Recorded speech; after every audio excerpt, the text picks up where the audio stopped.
Você acha que ela se culpa? Não sei, cara. Provavelmente. Mas você acha que ela tá bem? Eu não respondi. Eu certamente não estava bem quando Whitney morreu, e Kimber era ainda mais próxima de sua mãe do que eu era de minha irmã. Ela definitivamente não estava bem. Sam, sério, eu tô pirando aqui. Já faz 2 dias. Afastei o boné do rosto e olhei para Kyle, que estava bastante arrasado. Seus olhos estavam injetados de sangue. Seu rosto estava pálido e seu cabelo ruivo estava oleoso. Cara, a mãe dela cometeu suicídio. Você sabe como a Kimber era próxima da mãe. Ela só precisa de tempo. Mas vai ficar bem. Ela não respondeu nenhuma das minhas mensagens, nem ligações. Deixei umas 9 mensagens de voz pra ela. Cara, acho que eu tô ficando louco. Olha só, dá um pouco de espaço pra ela. Sim, mas ela é minha... Ele ainda não conseguia dizer isso perto de mim. Eu deveria estar cuidando dela. Eu me ajustei no banco. Olha, Kyle, eu sei que você quer ajudar a Kimber e eu também quero ajudar a Kimber, mas ela não atendeu às nossas ligações. Não foi à escola e nem apareceu na porta quando passamos em sua casa. Ela não quer nos ver no momento e temos que aceitar isso. Nesse momento, a Kimber sabe o que é melhor pra ela. E quanto ao bilhete de suicídio, você acha que tem algo a ver com isso? Suspirei. Nós nem sabemos se havia um bilhete. O pai de Kimber estava chateado e confuso quando disse isso e é possível que eu tenha ouvido mal. Perguntei ao meu pai e ele disse que não havia carta alguma. Tá bom.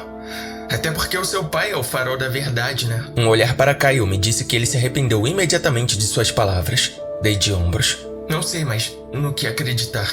A verdade é que eu sabia o que eu tinha ouvido. O Sr. Destaro havia dito algo aos policiais sobre uma carta, mas eu não podia contar isso a Kyle. Não agora. Ele já estava preocupado que seu relacionamento com Kimber fosse parte do motivo pelo qual a mãe dela estava tão deprimida. Eu perguntei ao meu pai sobre a carta quando ele chegou em casa depois daquela longa noite, e ele suspirou.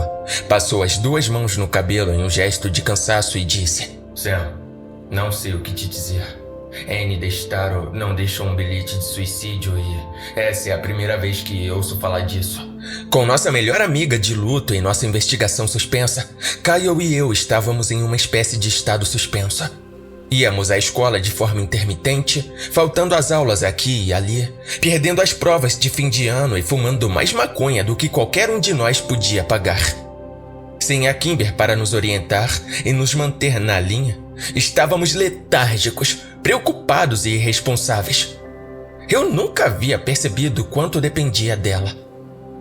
Kyle e eu faltamos às 2 últimas aulas do dia e discutimos se deveríamos mesmo ir à escola amanhã, que era o último dia do nosso 2º ano.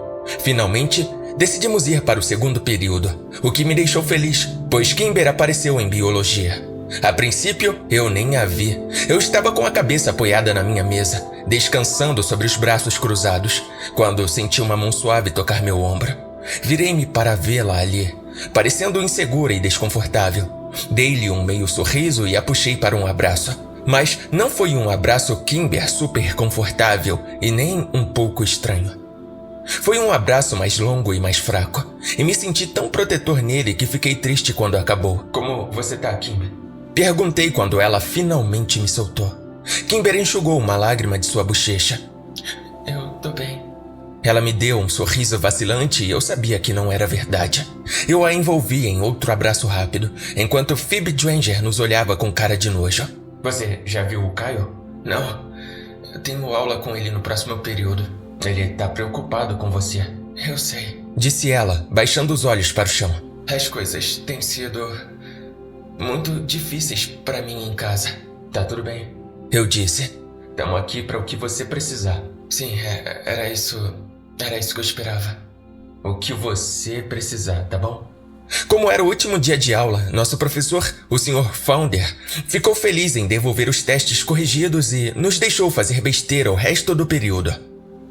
Kimber contou sobre os preparativos para o funeral naquele fim de semana e repreendeu Kyle e eu por termos faltado às provas finais, para ficarmos chapados.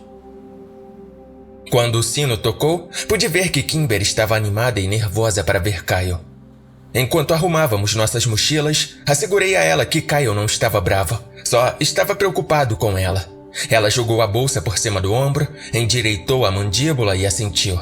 Estava se esforçando muito para manter a calma. Assim que Kyle a viu no fim do corredor, ele fechou o armário e veio em nossa direção com tanta intensidade que comecei a me perguntar se ele não estaria mesmo bravo. Ele passou por uma dúzia de pessoas, sem sequer olhar para elas, e deixou uma multidão curiosa, embora irritada em seu rastro. Quando finalmente chegou até nós, Kyle jogou sua mochila contra a parede e agarrou Kimber de maneira que se vê em filmes antigos em preto e branco. Todos que assistiram a tudo isso, inclusive eu, gemeram em uníssono. Como a maioria dos professores não estavam nem se dando ao trabalho de registrar presença naquele dia, fui para cálculo com Kimber e Kyle, onde eles tiveram a mesma conversa que Kimber e eu tivemos no último período. Perto do final da hora, a conversa se tornou incômoda. Kyle e eu trocamos um olhar por cima da cabeça de Kimber e eu acenei com a cabeça para ele. Kimber, disse ele calmamente. Sua mãe deixou uma carta? O quê? Kimber perguntou surpresa. Eu ouvi seu pai falando sobre uma carta na terça-feira. Eu disse. Enquanto esperávamos que ela continuasse, o sino tocou para o almoço. Todos saíram da sala, mas nós três continuamos sentados em nossas carteiras. Kimber, eu finalmente disse. Ela suspirou com tristeza e olhou para Kyle. Sim. O que dizia? Ele perguntou nervoso. Não sei, eu não a vi. Pedi ao meu pai quando chegamos em casa e ele disse que eu tinha ouvido mal e que não havia carta nenhuma. Ele disse para eu não mencionar isso a ninguém. Ou eu só iria aborrecer as pessoas. Bem, então, nós dois o ouvimos mal. Eu disse. O que parece improvável. Conheço meu pai desde sempre. E sei quando ele tá mentindo. As pessoas começaram a chegar para o próximo período, lançando olhares de simpatia para Kimber. Como era nosso horário de almoço, juntamos nossas coisas e saímos para o meu carro. Como sempre fazíamos, sentei-me no banco de trás, deixando Kyle e Kimber irem na frente. Kimber respirou fundo e continuou. Sei que meu pai tá mentindo e sei que ele tem a carta. Tem certeza? Kyle perguntou. Percebi que ele ainda estava apavorado com o fato de que parte da culpa recaía sobre ele. Tenho. E sei que ela contém o nome Prescott. Acho que até sei onde tá. Prescott? Mas, de alguma forma, não fiquei tão surpreso. Ele era o eixo em torno do qual tudo o que era ruim orbitava. Como você sabe que tem Prescott escrito lá? Perguntou Kyle. Ouvi meu pai lendo uma vez. Acho que ele lê muito, na verdade. Ele estava meio que soluçando, sussurrando as palavras e jogando coisas em seu escritório. Meu pai, ele não tem estado bem. Você acha que ele estava tendo um caso com Jimmy Prescott? Balancei a cabeça. Acho que você precisa pensar um pouquinho mais além do que isso, Kyle. Eu concordo, disse Kimber com as mãos no colo. Com tudo o que sabemos sobre os Prescott, tenho quase certeza de que não se trata de um caso. Tá tudo ligado de alguma forma, você não acha? Meu pai era o amor da vida da minha mãe, mas ela só deixou uma carta pra mim. Acho que, de alguma forma, foi a mim que ela enganou, não a ele. Você sabe, acho que ela fez algo comigo, ou talvez ela tenha feito isso por minha causa. A voz de Kimber se embargou na última frase e Kyle a puxou para perto de si. Beijou o topo de sua cabeça e sussurrou palavras que eu não conseguia ouvir. Então, precisamos pegar a carta. Eu disse depois de dar a eles um minuto. Sim, eu realmente preciso dela. A voz de Kimber ainda estava trêmula. E como a gente vai pegar? Perguntei. Bom, se estiver no escritório, só precisamos esperar até que o pai dela não esteja em casa. Kyle disse enquanto olhava pela janela. Você acha que eu não pensei nisso? Kimber suspirou. Ele nunca sai do escritório. Não desde que voltamos do hospital. Ele dorme lá dentro. Então a gente vai ter que tirar ele de lá. Não, precisamos me levar pra lá. Amanhã é o funeral da minha mãe e metade de Driskin estará lá, incluindo meu pai, é claro. Preciso sair sem que ele perceba e correr para casa para que eu possa passar pelo escritório. Certo, acho que isso é fácil, eu disse. Sem que meu pai perceba. E preciso estar de volta antes que termine. Nós dois acenamos com a cabeça, mas ficamos em silêncio porque parecia que Kimber estava pensando em dizer mais. Meu pai, ele Tem sido muito frio e eu acho que ele me culpa. Kimber finalmente disse. Isso é besteira. Kyle cuspiu. Vocês podem me ajudar? Com certeza. Claro.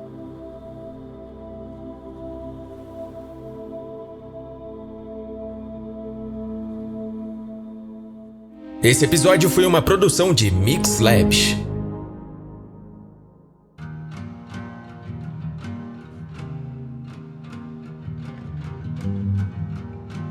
Olá, querido ouvinte, aqui é o Jack. Muito obrigado, Mariana, apoiadora aqui do podcast. O seu apoio faz toda a diferença. Se você quiser e puder se tornar um apoiador ou fazer uma doação e deixar sua mensagem para eu ler aqui e ajudar esse podcast a se manter, tem o meu LivePix e apoia-se na descrição do episódio e podcast. Não esquece de seguir no YouTube, é @DarkJackPodcast e no Insta, @DarkJack.yt. E-mail para contato, darkjackcontato@gmail.com. Meus agradecimentos e até a próxima história. Se você tá pensando em ter um podcast ou tem um podcast e não tem tempo para editar, conheça a Mix Labs. Você terá um som de qualidade para o seu podcast com um preço acessível. Você pode entrar em contato com a Mix Labs pelo Insta, @mixl_abs.